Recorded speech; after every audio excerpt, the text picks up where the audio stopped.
Baik, assalamualaikum warahmatullahi wabarakatuh. Di sini saya akan mencoba menjelaskan tentang bagaimana langkah-langkah dalam pemodelan matematika. Di sini sudah ada jurnal yang berjudul Pemodelan Matematika Penyebaran COVID-19 di Provinsi Kalimantan Selatan. Ditulis oleh Yuni Yulida dan Muhammad Ahsar Karim dari Program Studi Matematika FMIPA Universitas Lambung Mangkurat. Sejauh yang saya ketahui bahwa langkah-langkah dalam pemodelan matematika ada 4 tahapan, yakni 1. Merumuskan masalah, yang kedua penyusunan model, yang ketiga penyelesaian model, yang keempat penafsiran jawaban model menjadi jawaban atas masalah yang nyata. Oke, baik, langsung saja kita masuk ke langkah pertama, yakni merumuskan masalah. Nah, dalam jurnal ini kita cari masalah yang akan dibahas oleh jurnal ini, yakni di sini disebutkan bahwa saat ini penduduk dunia sedang panik menghadapi wabah Coronavirus Disease 2019 atau disingkat COVID-19 atau yang lebih populer dengan nama virus corona. Nah, virus corona ini pertama kali berkontak dengan manusia di Wuhan, Cina pada 17 November 2019. Kemudian di Indonesia masuk terkonfirmasi pada tanggal 2 Maret 2020. Nah, kemudian kasus COVID positif pertama terkonfirmasi di Kalimantan Selatan adalah pada tanggal 22 Maret 2020 dan masih terus mengalami peningkatan yang signifikan menjelang akhir Mei 2020. Nah, berawal dari kejadian tersebut, maka rumusan masalah yang ditemukan pada jurnal ini adalah nantinya modelan dalam penelitian ini. Data kasus COVID-19 dari Dinkes Provinsi Kalimantan Selatan akan dianalisa dengan menggunakan pemodelan matematika untuk memberikan prediksi puncak dan kejadian kasus COVID-19 di Kalimantan Selatan hingga akhir tahun 2020. Itu adalah langkah yang pertama, yakni merumuskan masalah. Kemudian yang kedua adalah penyusunan model. Nah, penyusunan model di sini adalah penggunaan model yang akan digunakan dalam analisis nantinya. Di jurnal ini penggunaan model yang digunakan adalah model SIR dengan mengakomodir kasus kematian yang disebabkan oleh COVID-19 sesuai dengan data yang tersedia. Nah, data ini diperoleh dari Dinas Kesehatan Provinsi Kalimantan Selatan. Nah, model SIR ini pertama kali diperkenalkan oleh W.O. Kermark dan A.G. McGoldrick pada tahun 1927 dan sudah sejak lama berperan penting dalam mempelajari dinamika suatu wabah penyakit. Solusi model SIR akan didekati secara numerik dengan menggunakan metode Runge-Kutta, ini Karim dan kawan-kawan pada tahun 2018. Kemudian prediksi kasus COVID-19 akan ditentukan dengan menggunakan metode kuadrat terkecil non-linier, yakni Karim tahun 2020. Nah, untuk penyusunan modelnya ini menggunakan model SIR dan nantinya dianalisis lagi dengan metode Runge-Kutta dan diprediksikan menggunakan metode kuadrat terkecil non-linier. Nah, kita masuk ke langkah ketiga, yakni penyelesaian model, yakni analisis model. Nah, di sini dapat kita lihat model SIR ini adalah dapat dilihat di gambar 1. Gambar 1 dapat dinyatakan dalam sistem persamaan diferensial non-linear sebagai berikut. ds per dt sama dengan negatif beta SI per n. di per dt sama dengan rho SI per n min gamma I. dr per dt sama dengan gamma I. Kemudian metode Runge-Kutta, metode bentuk umum dari metode Runge-Kutta yakni adalah YI plus 1 sama dengan YI plus dalam kurung A1 K1 plus A2 K2 plus bla bla bla bla plus AN KN tutup kurung kali H. Ini kemudian metode kuadrat terkecil tak linier. Metode kuadrat tak linier ini biasa disingkat dengan is non-line.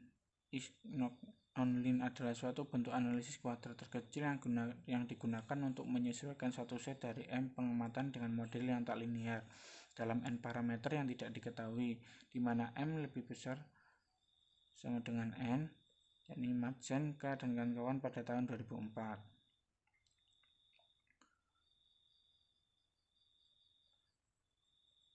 Kemudian ada mean absolute percentage error.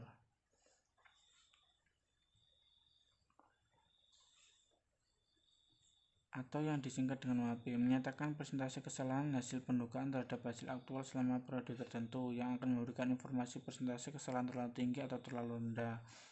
Nah, nanti analisis yang terakhir ada dilakukan pengecekan dengan menggunakan MAP.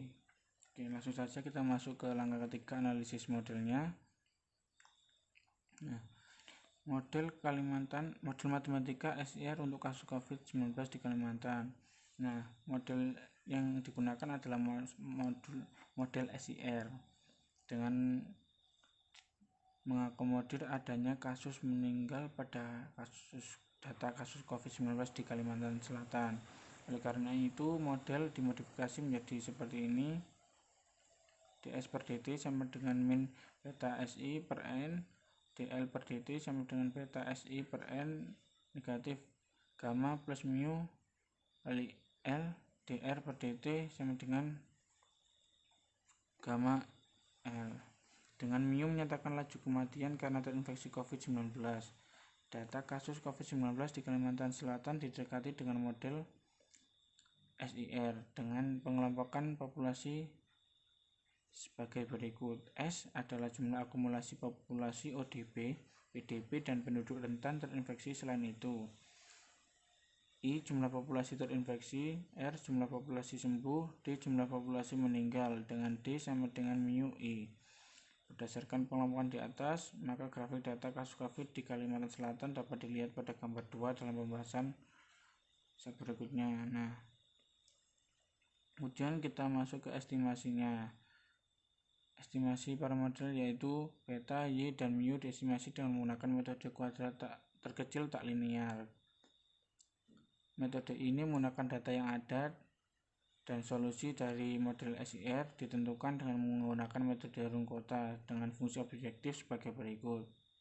Nah, ini adalah analisis datanya menggunakan metode Runge-Kutta dengan F fungsi dalam beta, gamma, mu, dan N menyatakan banyaknya data dari setiap kasus.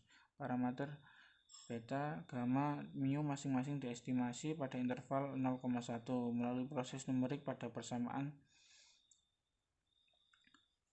metode Runge-Kutta diperoleh hasil estimasi parameter sebagai berikut.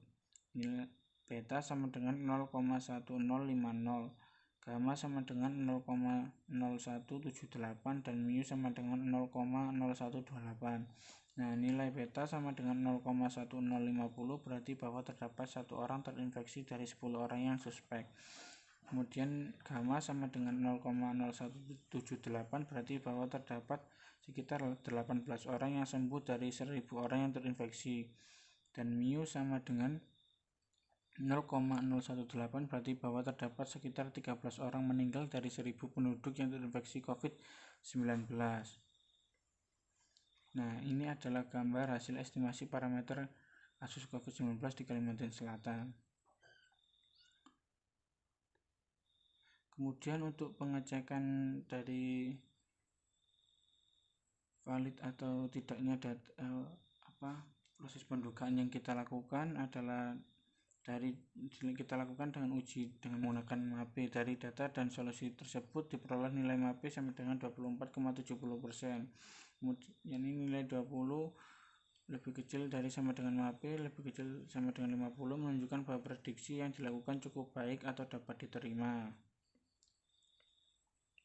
Nah, langkah yang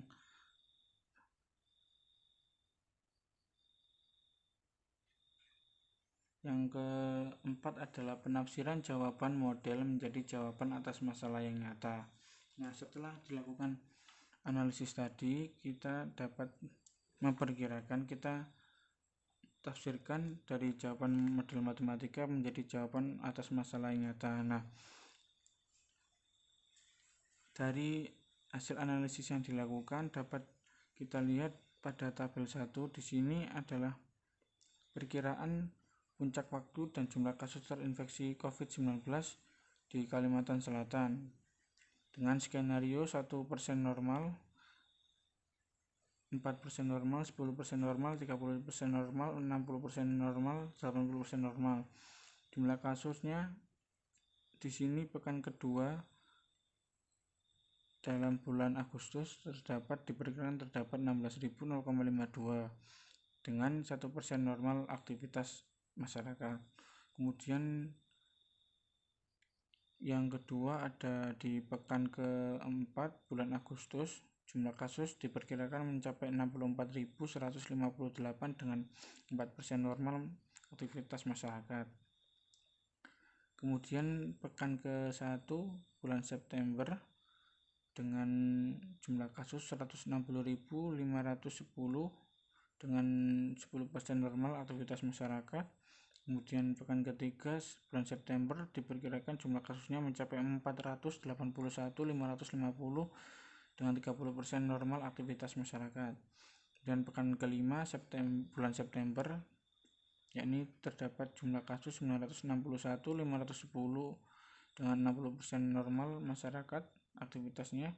Kemudian pekan ke-1 bulan Oktober terdapat jumlah kasus perkiraan 1.283.600 dengan 80% normal aktivitas dari masyarakat. Kemudian ada perkiraan puncak waktu dan jumlah kasus kematian COVID-19 dalam 6 skenario. Yakni di sini dapat kita lihat pada tabel 2 adalah pekan kedua bulan Agustus terdapat 206 kasus kematian COVID dengan 1% normal aktivitas masyarakat. Kemudian di pekan ke-4 bulan Agustus terdapat kasus kematian perkiraan sekitar 824 dengan 4% normal aktivitas masyarakat. Kemudian pekan ke-1 bulan September terdapat jumlah kasus kematian perkiraannya 2062 dengan 10% normal aktivitas masyarakat. Kemudian pekan ketiga bulan September yakni 6.187 kasus dengan 30% normal masyarakat aktivitasnya. Kemudian pekan kelima bulan September terdapat jumlah kasus sebanyak 12.353 dengan 60% normal masyarakat aktivitasnya. Yang keenam adalah pekan ke-1 bulan Oktober terdapat jumlah kasusnya adalah 16.491 dengan 80% normal dari aktivitas masyarakat di Provinsi Kalimantan Selatan. Nah, untuk tabel ketiga ini adalah perkiraan kasus terinfeksi dan kematian karena COVID-19 di Kalimantan Selatan pada 31 Desember tahun 2020 dengan skenario di sini. Yang pertama 1% normal, kasus terinfeksi sebanyak 666, kasus kematian sebanyak 8. Kemudian skenario yang kedua adalah 4% normal, kasus terinfeksi 4.506 dengan kasus kematian 58. Yang ketiga adalah skenario dengan skenario 10% normal, kasus terinfeksi sebanyak 15.887 dengan kasus kematian sebanyak 204. Kemudian yang 30% normal, kasus terinfeksi sebanyak 71.821 dengan kasus kematian 923. Skenario yang kelima 60% normal, kasus terinfeksi sebanyak 185.750 dengan kasus kematian 2.386. Yang keenam adalah 80% normal, yakni kasus terinfeksi sebanyak 274.880 dengan kasus kematian 3.531. Nah, seperti itulah adalah langkah-langkah pemodelan yang bisa saya sampaikan. Intinya, langkah-langkah pemodelan yang sejauh saya yang ketahui terdapat 4 langkah. Yang paling penting yakni perumusan masalah, penyusunan model, kemudian penyelesaian model atau analisis model, kemudian yang keempat adalah penafsiran jawaban model menjadi jawaban atas masalah yang nyata. Sekian presentasi dari saya, kurang lebihnya mohon maaf. Saya akhiri. Wassalamualaikum warahmatullahi wabarakatuh.